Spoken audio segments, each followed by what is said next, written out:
गणाधीशो गुणाधीशो विद्यानिधिर्विनायकः कार्यारंभे सदा तस्मै गणेशाय नमो नमः। श्री चरक संहिता शारीरस्थानं द्वितीयोऽध्यायः अतुल्यगोत्रीयं शारीरम्। अथातो तुल्यगोत्रीयं शारीरं व्याख्यास्यामः इति हस्माः भगवानात्रेयः। तो ये जो अध्याय है इसकी प्रस्तावना लिखते समय चक्रपाणी ने लिखा कि पूर्वाध्याय इसके पहले के अध्याय में प्रथम अध्याय में कतिधा पुरुषीय में शरीरस्य आदि सर्ग आध्यात्मिको नैष्ठिक मोक्ष रूप चिकित्सा उपयुक्तः उक्तः।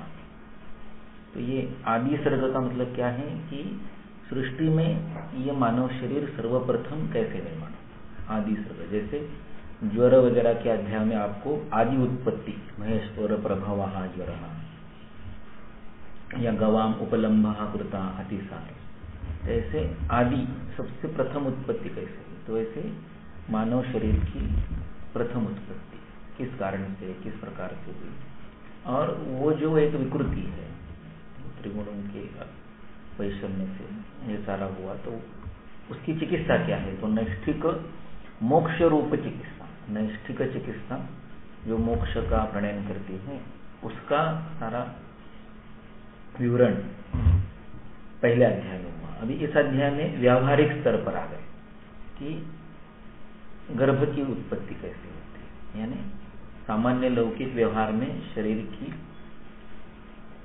नित्य उत्पत्ति, निरंतर उत्पत्ति, अनुबंध रूप में उत्पत्ति किस प्रकार से होती है। संप्रति यानी अभी नाउ गर्भादि रूपम सर्गम, गर्भ आदि रूपम सर्गम, सर्ग यानी निर्माण, अभिधातु बताने के लिए अतुल्य गोत्रियो नाम अध्याय अभिधीयते, अभिधीयते कहते हैं, बताते हैं, उच्यते।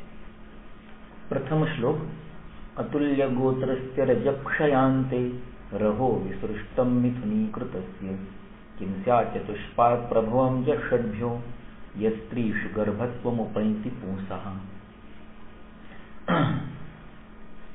तो ये प्रश्न पूछा है। अभी इस प्रश्न का उत्तर तो बहुत ही सरल है कि पुंसः किं स्त्रीषु गर्भत्वम उपैति, ऐसा ये प्रश्न है।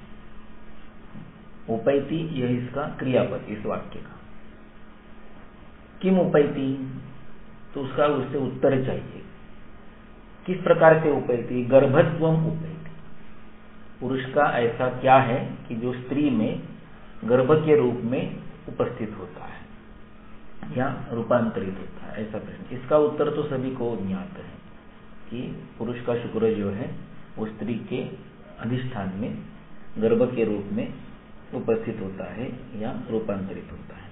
अभी इसके ऊपर चक्रपाणी ने जो लिखा है ये बहुत ही महत्वपूर्ण है। टीका के अंत में देखिए कि अयम च शिष्य प्रश्नतया निवेशितो ग्रंथः, ये जो ग्रंथ है यानी ये जो श्लोक है ये शिष्य प्रश्नतया। अगर आप सुश्रुत सूत्र स्थान 1 देखेंगे तो वहां पर आपको सूत्र के 4 प्रकार मिलेंगे। तो उसमें एक शिष्य सूत्र, प्रतिसंस्कृत सूत्र, एकीय सूत्र और गुरु सूत्र, ऐसे 4 सूत्र होते हैं। तो प्रायः आयुर्वेद का जो संपूर्ण कलेवर है ये गुरु सूत्र है। कुछ कुछ जगह पर शिष्य ने प्रश्न पूछे हैं, जैसे कतिधा पुरुषीय में सलग एक के बाद एक के बाद एक के बाद एक ऐसे 23 प्रश्न पूछे और उनके क्रमशः गुरु सूत्र के रूप में आपको उत्तर प्राप्त हुए। अभी यहाँ पर क्या होता है, एक प्रश्न समूह पूछेंगे अग्निवेश, उसका उत्तर देंगे, फिर एक नया प्रश्न समूह पूछेंगे अग्निवेश, फिर उसका उत्तर देंगे, ऐसी ये शैली है। तो ये पहला जो श्लोक है ये क्या है, शिष्य प्रश्नतया निवेशितो ग्रंथः, ये शिष्य सूत्र है कि वो पूछ रहा है कि पुरुष के शरीर में क्या ऐसा है कि जो स्त्री में जाकर गर्भत्व को प्राप्त होता है। अभी इसका उत्तर तो सरल है ना, शुक्र है वो उसका उत्तर, लेकिन वो महत्वपूर्ण नहीं है। उसको लगाए हुए जो विशेषण है वो देखिए कि चतुष्पाद और प्रभवम षड्भ्यो। तो इस पर चक्रपाणी का विवरण देखिए, उसने लिखा कि अज्ञ शिष्यस्य या प्राज्ञ शिष्यस्य आचार्य सन्मति मात्रार्थो ज्ञेय, कि आचार्य को ये पूछा तो आगे का सारा विवरण प्राप्त होगा, उस दृष्टि से इसको देखना चाहिए। तेन, इस प्रश्न से क्या पता चलता, यह शिष्य, जो शिष्य चतुष्पदादि विशेषम सूक्ष्म बीजस्य जानाति, जिसको उस शुक्र के बारे में, ये चतुष्पाद है, ये षड्भ्यो प्रभवम है, या फिर ऊपर का जो प्रथम पंक्ति में लिखा हुआ सारा स्थितिजनक वक्तव्य है कि रहो विसृष्टम रजक शयांते अतुल्य गोत्र मिथुनीकृत, ये सारा जिसको पता है, क्या उसको शुक्र मालूम नहीं होगा? स कथम शुक्र शब्द अभिधेयम न वेत्ति इति न वाच्यम। तो ये क्या है कि शुक्र तो मैं जानता हूं, लेकिन उसके जो बाकी के विवरण हैं वो मुझे जानने हैं, इसलिए ये प्रश्न पूछा है कि किम से आ चतुष्पाद प्रभवम च षड्भ्यो। तो चतुष्पाद क्या है, षड्भ्यो प्रभवम का अर्थ क्या है, उसकी अधिक जानकारी चाहिए, इसलिए ये प्रश्न यहाँ पर निवेशित प्रस्थापित रखा गया है। तो ये जो होता है कि शिष्येण सम्यक पृष्ठस्य गुरोर बुद्धि प्रकाशते, आप प्रश्न जिस तरह से पूछेंगे उस तरह से उत्तर आए। तो ये प्रश्न शुक्र के लिए है ही नहीं, वो तो सामान्य ज्ञान की बात है। ये प्रश्न उसके जो विशेषण है उसके लिए है, और उसी पर ये सारा जो आगे का अध्याय है उसका विस्तार आपको प्राप्त होगा। तो बाकी की भी टीका पढ़नी जैसी है कि मिथुनीकृत से इत्यादि न सम्यक मैथुन प्रयोगम दर्शयति विपरीत सुरतादीश्च निषेधति, ये सारा भी पढ़ने योग्य है, मंतव्य करने योग्य है, मननीय है। अब देखिए, हम एक ऐसे संधि स्थान पर है कि जहाँ पर नैष्टिक मोक्ष चिकित्सा रूपहा शरीर आदि सर्गा हम पढ़ के आए हैं, और लौकिक व्यवहार में दैनंदिन अनुभव की जो बात है वो सामान्य गर्भस्वर्ग के बारे में हम पढ़ने जा रहे हैं। तो एकदम ये बहुत ही अत्युच्च तत्वज्ञान से लौकिक व्यवहार तक ये सारा शिफ्टिंग है, ये सारा हमारा जो बुद्धिस्तीकृत भाव है उसका अंतरण है। तो निवृत्ति परक तत्वज्ञान और प्रवृत्ति परक व्यवहार, इसके संधि स्थान पर ये हम पढ़ने का आरंभ कर रहे हैं कि ये जो निवृत्ति परक तत्वज्ञान हमें बताया जाता है कि शरीर को कोई महत्व नहीं है, शरीर मैं नहीं हूँ, इसमें संग नहीं होना चाहिए, इसमें लिप्त नहीं होना चाहिए, ये निवृत्ति परक तत्वज्ञान है। और आगे का जो सारा अध्याय है या आगे का जो पूरा शारीरिक स्थान है ये प्रवृत्ति परक, शरीर की सारी उत्पत्ति, उसका वर्धन, उसका संरक्षण, इसके बारे में बताता है। और आयुर्वेद तो क्या है, सर्वदर्शन पारिषदम, सर्ववेद पारिषदत्वात् आयुर्वेद, ऐसे डल्लन में लिखा है।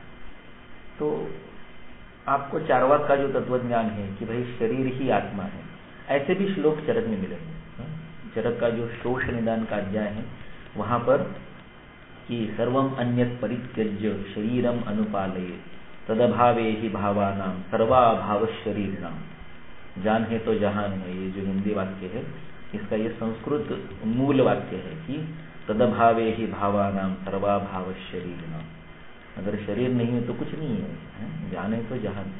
इस तरह से अत्यंत शरीर को ही महत्व देने वाला सूत्र भी चरक में ही आता है। और प्रतिधा पुरुष में आपने पढ़ा कि ये सारा निवृत्ति परक है कि शरीर को महत्व नहीं है, उसको चलाने वाला आत्मा है, इसलिए संग नहीं होना चाहिए वगैरह वगैरह। तो ये बड़ा दुविधाजनक है कि मैं एक्चुअली क्या करूँ, शरीर को संभालूं या उसमें संग ना रखूँ।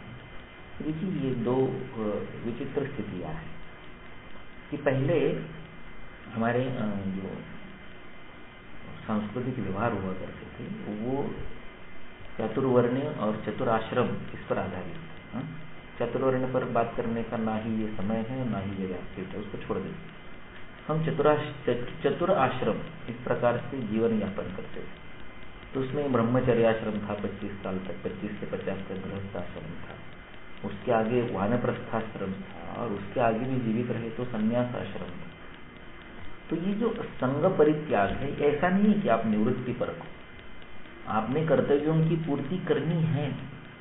वो कर्तव्यों की पूर्ति होने के बाद आपको एक बीच में अंतराल आता है, एक पादेन पथ्यम अभ्यस्तम पाद पादेन वा त्यजेत, इस तरह से धीरे धीरे संसार से लिप्तता छोड़कर संन्यास की ओर बढ़ने के लिए आपको वानप्रस्थाश्रम दिया है, वन की ओर प्रस्थान करो, यानी गृह को तो त्याग दिया है लेकिन संपूर्ण संन्यास तो नहीं किया है। ऐसी स्थिति में आ गए, और ऐसी स्थिति में जब आपका ये सारा तैयारी हो जाए कि हाँ मैं ये छोड़ सकता हूँ, फिर आप संन्यास में चले जाए।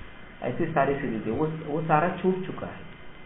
हम 80-90 तक भी जीवित रहेंगे तो भी हम उसी 2 BHK 3 BHK में हमारा जीवन व्यतीत करते रहेंगे। तो ये निवृत्ति परक नहीं है, ये अपने कर्तव्यों की पूर्ति करने के बाद उसके संग से दूर होकर आप आगे की ओर, उन्नति की ओर प्रस्थान करें, इस रूप में। इसलिए हम कभी पिछले 1000 साल का 1200 साल का इतिहास छोड़ देंगे तो उसके पहले हम अतीव संपन्न सुपर पावर जिसे कहते हैं, ऐसी स्थिति में अगर हम निवृत्ति परक होते तो हम उस स्थिति में नहीं होते। आज हम भारत नाम के देश का जो कलेवर देखते हैं वो प्राचीन काल के अखंड भारत के कलेवर की तुलना में 1/10 है। उधर कनिष्क का साम्राज्य इतना बड़ा था कि आज वो मैप में दिखाएंगे तो वो 2 या 3 इसमें बढ़ जाए। तो उस सुपर पावर से हम यहाँ तक आ गए, और जब इतनी उन्नत अवस्था होती है, संपन्न अवस्था होती है, तब आपको निवृत्ति की ओर जाने का कुछ सूझ सकता है। जिसको कुछ मिला ही नहीं वो निवृत्ति की ओर क्यों जाएगा? जिसने वो प्रवृत्ति परक जीवन यापन कर लिया है और उससे वो संतुष्ट है, और संतुष्ट होने के बाद, उस तृप्ति के बाद, अभी मैं इससे छूटना चाहता हूँ, इस बुद्धि के स्तर तक जाने के स्थिति में हम थे, हम उस संपन्नता की स्थिति में थे। इसलिए सारा तत्व ज्ञान जो है वो प्रसृत हो सका, वो जनमानस में स्वीकृत हो सका, सदियों तक और पीढ़ियों तक वो हमारे रगों में बहता आ रहा है। ये अलग बात है कि अभी पिछले 1000 साल से या 1200 साल से हम उस संपन्न स्थिति में नहीं है। इसलिए उसके पहले जो ज्ञात 4000 से भी अधिक सालों का इतिहास है वो संपन्नता का इतिहास है, और वो निवृत्ति परक नहीं है, वो जीवन पर प्रेम करने वाले ही लोग थे। इसलिए हम सबसे संपन्न थे, और हम सबसे संपन्न थे इसलिए जो संपन्न नहीं थे ऐसे लोगों के द्वारा हम पर आक्रमण हुए। अगर हम संपन्न नहीं होते तो हम पर आक्रमण क्यों होता? मराठी भाषेत एक म्हण आहे की ज्या झाडाला चांगली फळं लागतात त्यालाच लोक दगड मारतात। आपके पास संपन्नता थी इसलिए आप पर आक्रमण हुए। ये सारी बातें देखिए, ये पूरा निवृत्ति परक नहीं है, ये प्रवृत्ति परक ही था। त्रिवर्ग शून्यम नारंभम भजतंछा विरोधयन, ये वाग्भट लिखता है। मान लीजिए कि वाग्भट 7वीं शती में था, आज से 1300 साल पहले की, जब आक्रमणों की शुरुआत नहीं हुई थी। केवल शक का उल्लेख है, और शकों को भी परास्त करके यहाँ पर शकारी नाम से विक्रमादित्य ने खुद को एक सम्राट के रूप में प्रस्थापित किया था। यानी हम उस समय भी सार्वभौम थे, अजेय थे, सर्वोपरि थे, सुपर पावर थे। उस समय वाग्भट लिखता है त्रिवर्ग शून्यम न आरंभम भजे, जो त्रिवर्ग में से एक किसी की पूर्तता न करता हो ऐसी कृति को ना करे। त्रिवर्ग यानी क्या? वो मोक्ष की बात नहीं कर रहा है। त्रिवर्ग यानी या तो धर्मपरक कृति होनी चाहिए, या अर्थार्जन की कृति होनी चाहिए, या काम पूर्ति की कृति होनी चाहिए। ऐसी 3 में से एक पुरुषार्थ को जो संपन्न करे, ऐसे ही आरंभ की ओर आप जाए।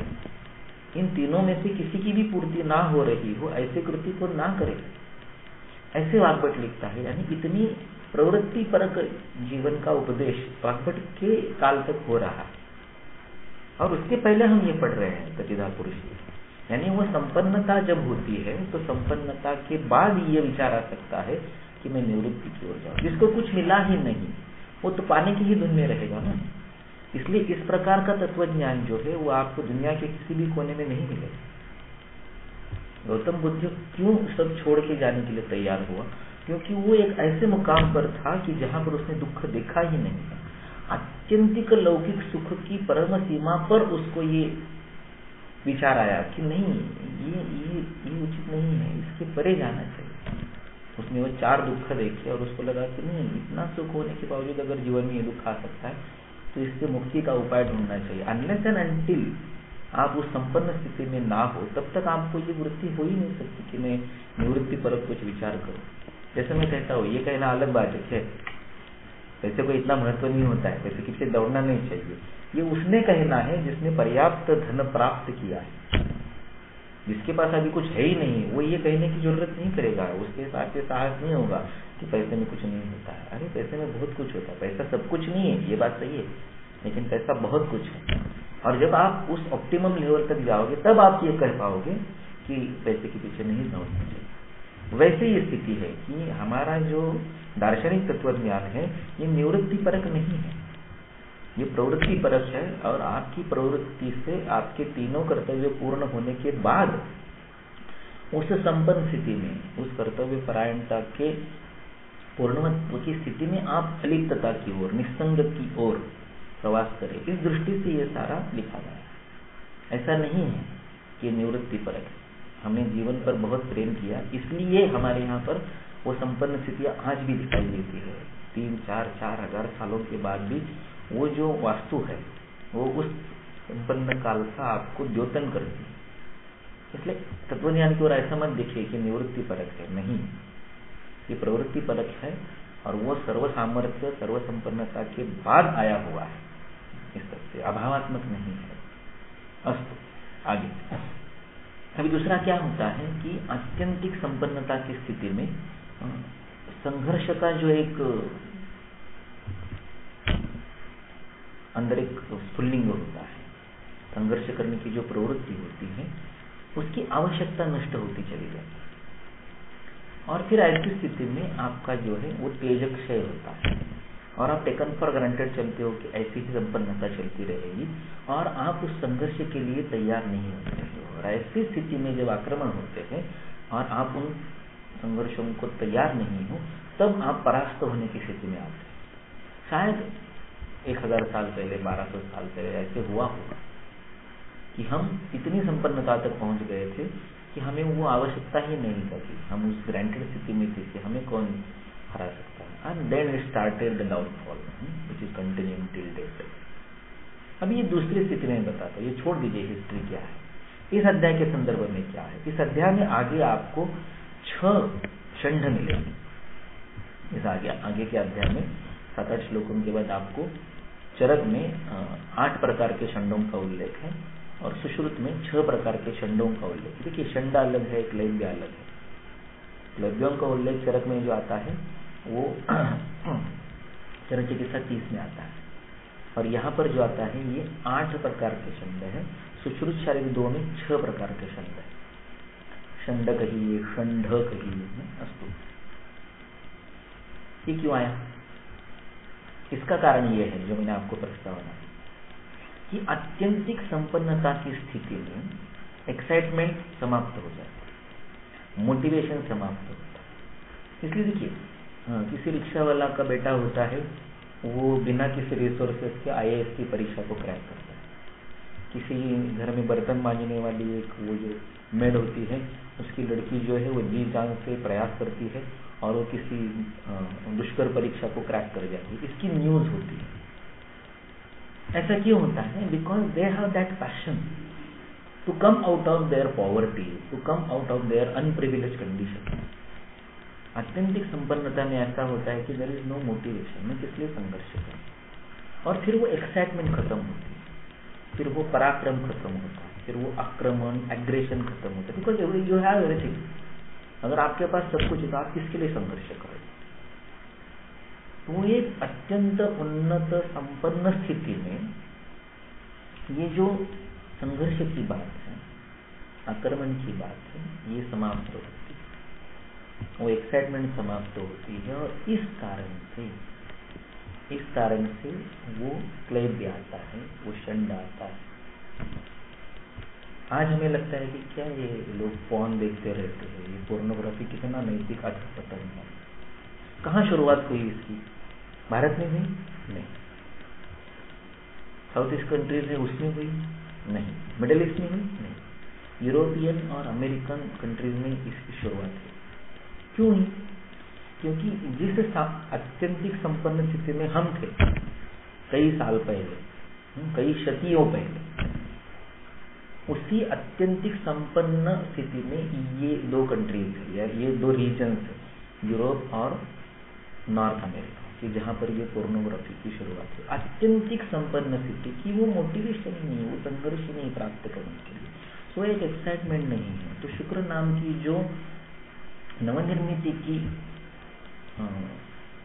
क्षमता रखने वाला धातु है, उसको वो अंतःप्रेरणाहीन, इस कारण से वो एक्साइटमेंट नहीं। जो सारा का सारा आपके सामने पड़ा हो, आपको भूख लगी है, बहुत जोर से भूख लगी है, और आपको एक ब्रेड में मिल जाए तो आप उसको रुचि से खाएंगे। लेकिन आपके घर में सब कुछ ठूस ठूस के पड़ा है, वहाँ ड्राई फ्रूट्स है, यहाँ स्वीट्स पड़े हैं, और आपके सामने सुबह नाश्ता, दोपहर को लंच, रात को डिनर आ रहा है, पूरा डाइनिंग टेबल पर प्लेट भर के उसमें 10 पदार्थ है। मैं एक छोटा सा उदाहरण देता हूँ। तिलक रोड पर एक छोटा सा डाइनिंग हॉल है, नाम नहीं बताता हूँ क्योंकि किसी का नाम लेना जो उचित नहीं है, बहुत सारे लोगों को पता है, और बहुत अल्प मूल्य में वहाँ पर संपूर्ण भोजन मिलता है। वहाँ पर भीड़ लगी रहती है, आप वहाँ पर जाओ, आपको भूख लगी रहती है, वेटिंग होता है, आप जाते हो, झट से खाना। उसी तिलक रोड पर आगे, थोड़ा सा आगे, महाराष्ट्र साहित्य परिषद के आगे, अलका टॉकीज के थोड़ा सा पीछे, इंग्लिश स्कूल के आसपास और एक भोजन का स्थान है। वहां पर प्लेट में इतने पदार्थ परोसे जाते थे, देखकर ही आदमी को लगता है कि यार मैं क्या खाऊं, इसमें कैसे खाऊंगा। आत्यंतिक संपन्नता की स्थिति में आपको वो भूख नहीं रहती, और जब बहुत ज्यादा भूख लगी है तो उस समय आपको कुछ भी चलता है। वैसे हुआ यूरोपियन और अमेरिकन कंट्रीज में आत्यंतिक संपन्नता की स्थिति में वो एक्साइटमेंट समाप्त होगा। जब वे दरिद्री थे, जब उनके पास कुछ नहीं था, तब उन्होंने समुद्र लांघ पर दूसरों पर आक्रमण किया, महत्वाकांक्षा से पूरी दुनिया पर राज। जब ये संपन्नता अत्यंत उच्च कोटि में पहुंच गई तो एक्साइटमेंट समाप्त हो गई। यही स्थिति हमारी भी थी। इसलिए आप खजुराहो को क्या समझेंगे? ये राजा लोग ऐसी स्थिति में थे कि ये प्रायः आप देखिए कि बहुत सारी कहानियों में लिखा रहता है कि राजा था, उसकी रानियां थी, और वो बहुत सारे सुखों में थे, लेकिन उनको पुत्र नहीं था। क्यों? ऐसे क्यों है? आत्यंतिक संपन्नता स्थिति में वो शांड्य आता है। इसलिए आपको खजुराहो में इस प्रकार की शिल्प मिलेंगे। मैं खजुराहो को पोर्नोग्राफी के साथ तुलना कर रहा हूँ, ऐसे नहीं है। वो जो उद्युक्तता है, वो जो एक्साइटमेंट है, उसके लिए राजाओं के लिए ऐसे प्रकार के प्रयास उस काल में हुए, जो आज आपको डिजिटल मीडिया पर दिखाई दे रहे हैं। अभी थोड़ा तुलना करने की कोशिश कीजिए कि इस प्रकार की वृत्ति क्यों होती है, इस प्रकार का नॉन एक्साइटमेंट क्यों होता है, ये सोचिए। इसलिए चरक में आगे इस प्रकार के छंदों का वर्णन आता है। ये लिखा हुआ नहीं है, ये चक्रपाणी में डल्लन में लिखा हुआ नहीं है, ये मुझे कुलटकर सर, गाड़ीवर सर, पांसे जी ने बताया है, ऐसा नहीं। ये एक अपना अल्पमति से किया हुआ मेरा चिंतन है। मुझे इस मेरे मत का किसी पर आरोपण नहीं करना, ये मेरा चिंतन है। आप संयमित श्रोता है, इसलिए मैंने आपके सामने मेरा ये विचार रखा कि क्या ऐसे हुआ होगा, क्या ऐसे हो सकता है, इस प्रकार। ओके, आज अतुल्य गोत्रस्य रजक्षयान्ते रहो विसृष्टं मिथुनीकृतस्य किं स्याच्चतुष्पात् प्रभवोऽन्यषड्भ्यो यस्त्रीषु गर्भत्वमुपैति पुंसः।